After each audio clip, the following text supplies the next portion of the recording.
Welcome back, Hawk fans, to your on-campus interview. I'm here with Victoria. I'll have you introduce yourself.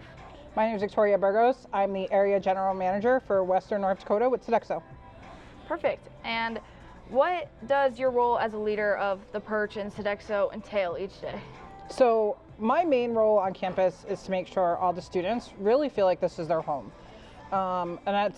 With that being said, when freshmen come in, this turns into their dining room table. We want them to feel welcomed when they come in. We want them to know that we're here to listen to them. If you want to see something, come and ask. We have an open door policy. And I really try to lead by example. If I want something done, I generally ask my staff to do it. And if I need it done a certain way, I'll show them and then they can repeat it. But we really just try to make sure that we're here for the students however we can be. Yeah. And speaking of that, you guys sponsor a lot of on-campus events. So can you tell me a little bit about what you're hoping to gain by sponsoring all those events? Yeah, a lot of it is more just so that we can enhance the student experience here on campus. We want to make sure that students know that, we're just not here to serve you meals, but we're here to do some fun stuff too. I have the best job on campus. I don't have to discipline anyone. I get to have all the fun events. We do the community Thanksgiving dinner down here on campus, and that's a big community event. And we really just want to make sure we're representing DSU well. And sometimes that takes our students doing it. We do Yule time, and that's a huge event for DSU. And I love doing Yule time. It's so much fun. We have a blast, but it's also representing DSU well. We do the taco in a bag for the Mario Kart tournament. Oh, March Madness. Yep, March Madness. We do the Mario Kart tournament for that. The wrestlers, we do some stuff for them. We do a lot of stuff for athletics. And a lot of it's just about being a good partner, and that's really what I'm here for. Yes, for sure. And how do you gather feedback from the students in the community and how does that play into how you plan the menu and all that? Yeah. Kinda? So we have on the front monitor, we have I called it hometown recipes, and it's a QR code where students can submit a recipe to me, and we put it on the menu. A lot of times students will just walk into our office and be like, hey, can you do this for us? And we're like, sure. What day do you want to do it? How does that play into it? When it comes to some athletic stuff, we'll talk to whole teams and be like, hey, what do you guys want to eat? Especially during preseason, I'll ask some of the key football players, or the older football players that we know, hey, what do you guys want to eat? Versus us coming up with menus that we know we'll like. But it's really about students and their experience here at DSU and what they want to see and what they like. Do you have a favorite menu item or favorite dish that you guys do often? So I will say we were very surprised by it, but the pulled pork tater tot bowl is a fan favorite here. Really? Surprisingly, yes. Usually when we have it on the menu, it's a winner. But the other thing are when we do our double swipe nights. So we have another one coming up soon. So hopefully we'll see you all here. But last double swipe night we did 200 pounds of prime rib. Prime rib. That's a lot of prime rib. That is a lot of prime And you rib. guys enjoyed it, so Yeah. It was good. Do you have any long-term goals for the Perch or for Sodexo that you are planning or have an idea about? Yeah, so we're actually thinking about getting another vending machine that will dispense hot food. It should be here in December, so we're super excited. It's called Just Baked. We are talking about a couple other things on campus that are going to be fun. Might not come until next summer, hopefully.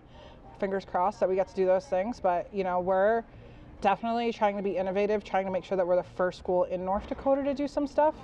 We were the first school to have the on the spots. We're the first and last school to have the whole Starbucks kiosk, because Starbucks actually discontinued the kiosk, so we're the only one that has it, and we're the only ones who will have it, which is very nice.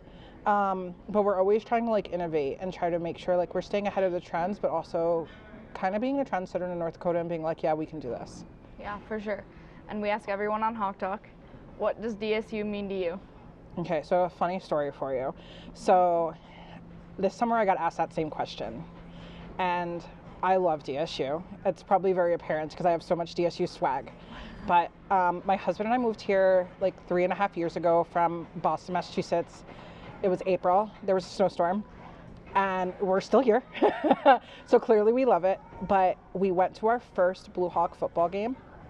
And I was sitting behind a rowdy of a group of rowdy, like, middle schoolers. And they were so adorable. Because when I mean rowdy, I mean more like they knew every player's name. They knew every single play that was going on. They just wanted the Blue Hawks to win. And it was so heartwarming because the community support that DSU has really makes a difference for me. Yeah. And it's very, very nice to know that like DSU is so supported by the community, but also that the kids in this town look up to our students and that our students are great role models. And that was probably like the best memory I have.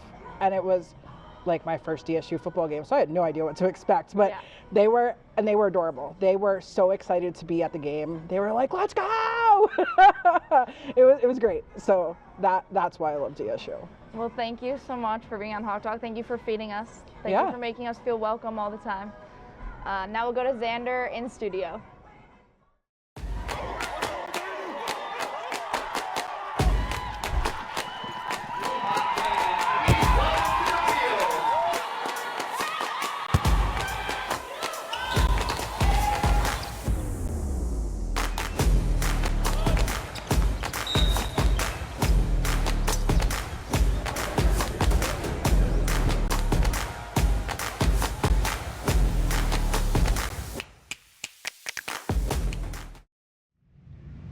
Hey, what's up everybody? Welcome back to Hawk Talk. I'm your in-studio host, Xander Beeson. Today I'm joined by a very special guest. I'll have you introduce yourself to the people. I'm Hunter Flynn. I'm a DSU alum, graduated in 2021. I'm currently the Assistant Director of Admissions, the Assistant Coach for the Track and Cross Country team, and then the Advisor for the Student Ambassador Program. Yep. And I'm from Whitehall, Montana, a little tiny town in western Montana. Western Montana. You strike me as a Montana guy, so that doesn't surprise me. That's a compliment, so thank you. Me and you, class of 21. I was high school 21, but no, you also used to work at the foundation, didn't you? I did, yeah. No wonder that place was a wreck when I got to it. Yeah. You had to like clean up a lot after I left. Yeah. So what initially brought you to DSU? I originally got recruited for cross country and track. Ben Schroyer was the cross country coach ending in 2016, and he recruited me starting my sophomore year with letters every single season and just had that constant communication with me. And so at the end of the day, it was a pretty easy decision. Yeah. How would you say your time at DSU how have you liked it? Because obviously you were here as an athlete, as a student, now you're here as an employee, staff member. You're involved with so much. How would you say, like, what was kind of been your favorite things about being at DSU? Well, I think it's got that effect of you just find yourself back on campus, and that was definitely my example. I graduated, and originally my plan was to leave and go back to Western Montana, and then I got a job in Dickinson, so it kept me close, and then just never was able to really separate myself from the university. And then when an opportunity came to work full-time and give back to the university, I mean, again, it was an easy decision. Yeah. Obviously outside of like the class and everything, what do you say has been the biggest difference between being at DSU as a student, as an athlete, and as a faculty member? I think the biggest thing now is just being able to see people in my position when I was a student and be able to support them, and understanding what I went through as a student, what worked, what didn't work, and being able to kind of impact those students now. I think that's the biggest thing for me is, I had great success as a student and as an athlete, but it's more rewarding as a coach and as a staff member to see that success continue in others. Yeah. Like you said, you're coaching track, you have indoor season, you guys technically got started this past weekend, at least at the time of recording. What do you say is the biggest difference going into a season from like being an athlete, you're about to compete, now going in as a coach? Definitely a lot of different things. I mean, number one, I never thought about the recruiting aspect. So that's different. We're actually having to go find those athletes, which is a unique challenge that I didn't think of as an athlete. You just show up on day one and there's your new teammates. And then, there's a lot of prep work on the back end. There's a lot of strategy, especially for the distance runners with 3 seasons in 1 year, kind of managing their load and keeping them healthy. So thinking about that, and again, using kind of what worked for me, that's helpful. But just everything on the back end, you're just trying to make sure that everything is set up for those athletes, so they can just walk in, practice, they can walk in, go to a meet, and you try to take as much off of them as you can. But there's a lot on the back end that I didn't think about as an athlete. I should say, if you ever need athletes, Gillette, Wyoming, we got studs everywhere. Yeah, we're tapping into that market right now. Go take your pick. The Camels, they produce studs. Oh yeah, go Camels. But obviously, we brought you here to represent the student ambassadors. You stepped into the advisor role, I believe, over the summer, correct? Yep. How are you liking that? What is kind of some of the things you've taken away from that? Oh, I absolutely love it. Again, anytime that I can be directly working with those students is super awesome for me. A lot of credit goes to the people that came before me. Stephanie Osborne, she brought that program back. So it wasn't really a thing when I was in school, so I didn't know much about it. And then when I got the opportunity to step into that role, again, Stephanie really set it up well and allowed us to do some really cool things this year. So I love it. I love working with the students, whether it's in the classroom, outside of the classroom, or in competition. So I just love having that impact on the students, and they do a lot for the campus as far as working with prospective students, giving campus tours, and just being that group on campus that people want to be a part of. It also makes it easier to have a pretty good social media coordinator now. Yes, that's true. Lizzie did a great job, but I took over, so yep, it's nice. Yep, it's nice. absolutely. I love being in the student ambassadors. You're doing a great job. I'll let you know, you're doing a great job. I don't know if anyone's told you that. You're doing a great job, man. Thank you. So obviously we just kind of filled in a lot of the spots for the people graduating, but for future reference, how can someone get involved and become a student ambassador? Yeah, the biggest thing is every semester we're adding people. We're always having people in and out due to graduation, and even this semester we're having a few exit, but we try to put as much information as we can when we are adding spots. So when those spots are open, students will know about it. They'll get emails, they'll see posters about it, and then we'll bring them in for an interview, see if we like them, and see if they'd be a good representative of the campus. And everybody that we interviewed almost, we brought in this year. So brought in about 7 new ones this last semester. So we're growing. Really filled it. I think we're at 30 right now. I was looking at the group chat. Yeah. We're filling. How many are we losing this semester? At least 2. At least 2? Okay. Maybe we'll have keep an eye out for some open spots. We'll see what happens. That's right. All right. Would you rather fight one duck-sized horse, or no, one horse-sized duck, or 100 duck-sized horses?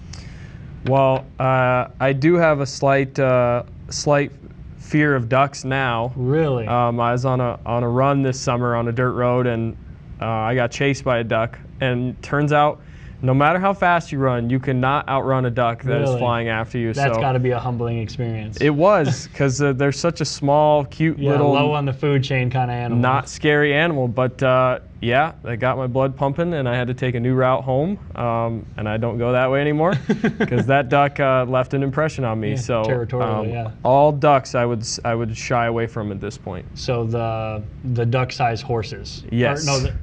Duck-sized horses. You would fight those. The 100 of those. Yep. All right. I respect that answer. Because if they can fly faster than I can run. Yeah, that makes sense. That makes sense. Last question. We ask this to everybody that comes on Hawk Talk. What does DSU mean to you? Well, I know the cheesy answer. Everybody talks about family, but for me, kind of on a personal level, in January I went through some big life changes. And was at a pretty low point in my life, and when I really didn't know where to turn and didn't feel like I had a family in Dickinson, the university just swallowed me up and was able to be that home for me, especially considering I don't have family in this area. Yeah.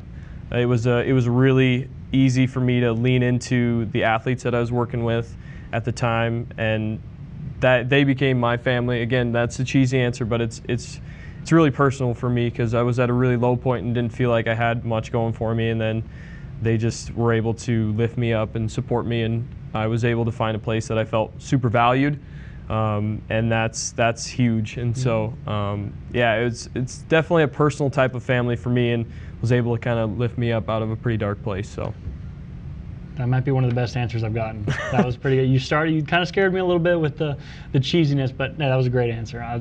You love to hear stories like that.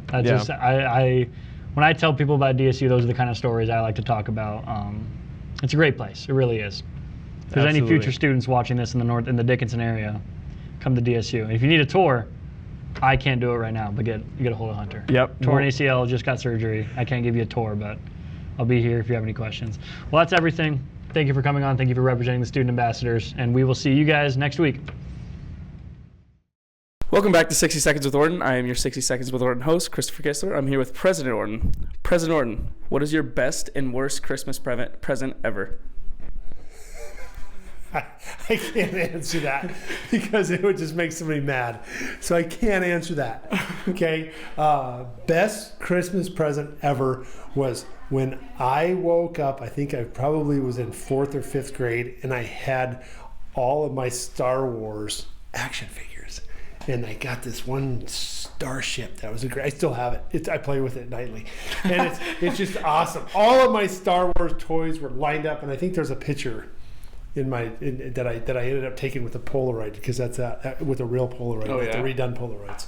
So there's a few worst gifts ever, but yeah, we won't go into that because somebody might get really upset, and it's not Michelle. So okay, that's good then. That's good then. Thank you. What up, Hawk fans? This is Emma Welch back with your weekly DSU sports recap. The men's wrestling team headed to Bismarck State last week and won the duel against the Mystics 34-15. The men's and women's basketball team took on the Jimmies last week, where the women had a loss and the men took home the win in overtime. The men's team is playing tonight in Scotch Gym against Midland. Fill the stands or watch online to support the Hawks. All the students are just finishing up finals this week on campus, so there won't be a Hawk Talk episode next week. Our next episode will come out next year on the 16th. That's all I got for you guys this week. Thank you so much to our sponsors, Consolidated, for the continued support. The Hawk Talk crew would like to wish everyone a Merry Christmas and a Happy New Year. Until next time, Hawks are up.